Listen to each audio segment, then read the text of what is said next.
ये तो लाश मिल गई, लेकिन अगर कोई और इस तरह की हरकत जो है वो करता है तो फिर उसकी तो लाश भी शायद ना मिले। उसका कंटेंट जो था वो अश्लील था उनकी नज़र में, और वो ये नहीं चाहते थे कि इस तरह का कंटेंट कमल कौर अपने इंस्टा पर डाले। बड़ा सवाल ये आता है कि आखिरकार मॉरल पुलिसिंग का बीड़ा क्यों कोई व्यक्ति जो है वो अपने कंधों पर उठाकर चल रहा है। आपको कानून से कोई मतलब नहीं है, या फिर यहां पर कानून जो है वो चलता नहीं है, और मुझे जो व्यक्ति मेरी नजर में जो गलत है उस पर मैं इस तरह की कार्रवाई कर दूं या उसके खिलाफ इस तरह का एक्शन जो है वो उठा लूं।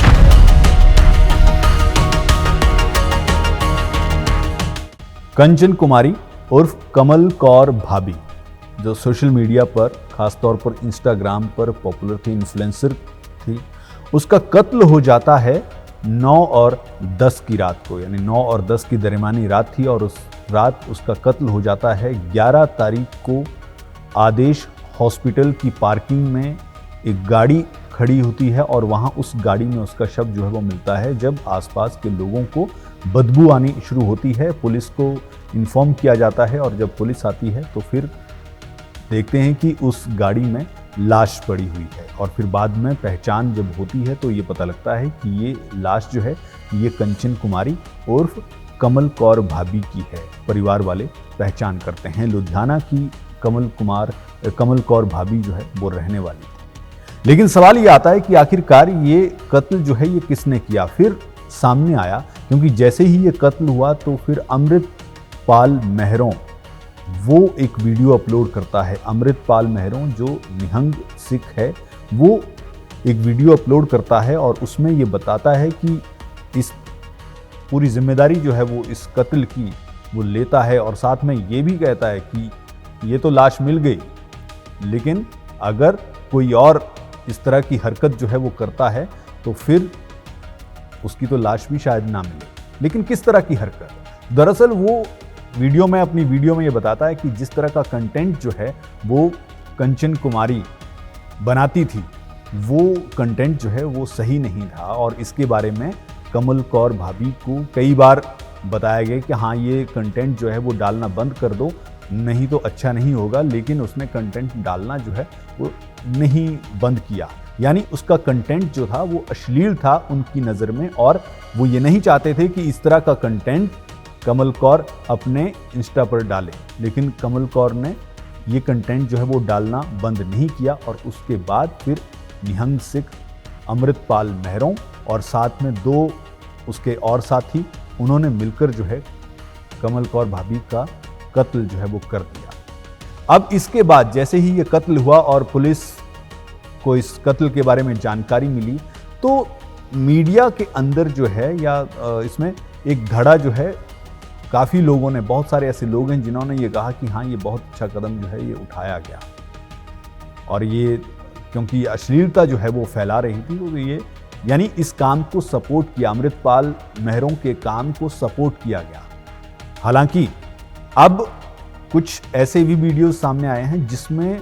इस कदम को अनुचित ठहराया गया, और ये कहा गया कि ये गलत काम है, इस तरह से नहीं करना चाहिए, और वाकई में ये कानून के दायरे में किसी भी तरह से नहीं आता है। अब अमृतपाल मेहरों जिसने वीडियो में बड़ी बड़ी बातें की, उसके बारे में, क्योंकि पुलिस बठिंडा में ये सारी वारदात जो है वो हुई, बठिंडा में ही आदेश हॉस्पिटल है, और जब पुलिस का इसमें रोल आया तो पुलिस ने अपनी छानबीन जब की तो 2 आरोपियों को गिरफ्तार किया, और 2 आरोपियों को जो गिरफ्तार किया उसके बाद अमृतपाल के बारे में जब छानबीन की गई तो ये पता लगा कि 9 और 10 की रात को जब अमृतपाल और उसके 2 साथियों ने मिलकर इस घटना को अंजाम दिया, उसके तुरंत बाद ही, कुछ घंटों बाद ही अमृतपाल अमृतसर एयरपोर्ट से यूएई जो है वो चला गया। यानी अब इस वक्त जो है वो भारत में मौजूद नहीं है। और वहीं पुलिस ने लुकआउट नोटिस जो है वो जारी किया है, और पुलिस ने साथ ही ये भी दावा किया है, बठिंडा की एसएसपी हैं,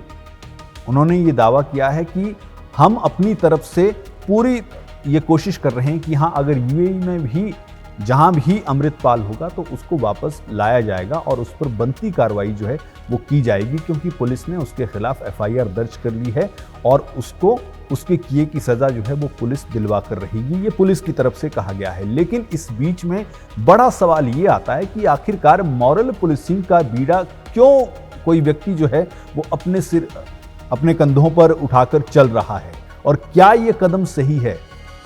ये कदम, क्योंकि यहां पर कानून का राज है, हिंदुस्तान में कानून का राज है। अगर आपको ये लगता है कि हाँ कोई व्यक्ति गलत कर रहा है तो कानून के जरिए जो है उसको सजा दिलवाइए या उस पर कार्रवाई करवाइए। ऐसा तो है नहीं कि हाँ आपको कानून से कोई मतलब नहीं है या फिर यहां पर कानून जो है वो चलता नहीं है और मुझे जो व्यक्ति मेरी नजर में जो गलत है उस पर मैं इस तरह की कार्रवाई कर दूं या उसके खिलाफ इस तरह का एक्शन जो है वो उठा लूं।